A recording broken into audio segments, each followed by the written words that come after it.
महाराष्ट्रातल्या लाखो शेतकऱ्यांसाठी ही मोठी बातमी आहे। राज्यातल्या काही गावांमध्ये सातबारा उतारा हा कायमचा बंद होतोय। राज्य सरकारनं या बाबतीत एक मोठा निर्णय घेतला असून सातबाऱ्याऐवजी आता मिळणार आहे प्रॉपर्टी कार्ड। नेमका हा निर्णय कोणासाठी असेल तर ज्या गावांचा समावेश हा महानगरपालिका किंवा नगरपालिकेच्या हद्दीत होणार आहे या भागांमध्ये आता सातबारा कायमचा बंद करून मालमत्ता पत्रक म्हणजेच प्रॉपर्टी कार्ड जे आहे ते मालमत्ता धारकाला दिलं जाईल। महसूल मंत्री चंद्रशेखर बावनकुळे यांनी याबाबत महत्त्वाचे आदेश जे आहेत निर्देश जे आहेत ते विभागाला दिले आहेत।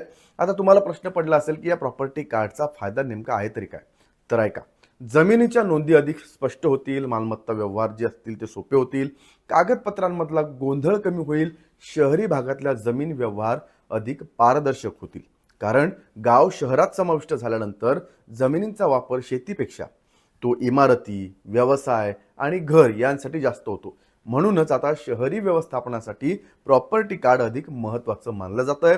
तुमचं गाव महानगरपालिका किंवा नगरपालिकेच्या हद्दीत आलं असेल तर आता तुम्हाला सातबाऱ्याऐवजी प्रॉपर्टी कार्ड मिळणार आहे। आणि अशाच अपडेटसाठी फॉलो करा लेट्स अप मराठी।